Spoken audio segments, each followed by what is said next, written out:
Saint মার্টিনের দক্ষিণ পশ্চিম সংলগ্ন সমুদ্র এলাকায় গত 16ই মে 2026 তারিখ শনিবার সারাদিনব্যাপী নৌবাহিনী forward base Saint Martin, coastguard outpost Shahpuri, station Saint মার্টিনের সমন্বয়ে গোপন সংবাদের ভিত্তিতে একটি যৌথ অভিযান পরিচালনা করা হয়।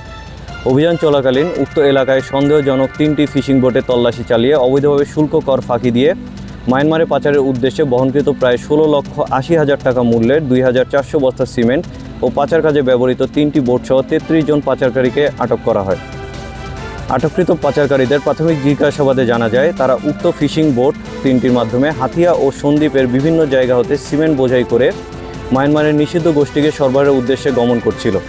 এ ধরনের চোরাচালানের সাথে জড়িত মূল হোতাদের শনাক্ত ও গ্রেপ্তারের গোয়েন্দা তৎপরতা জোরদারের পাশাপাশি অন্যান্য আইনশৃঙ্খলা বাহিনীর সাথে সমন্বিত কার্যক্রম বৃদ্ধি করা হয়েছে।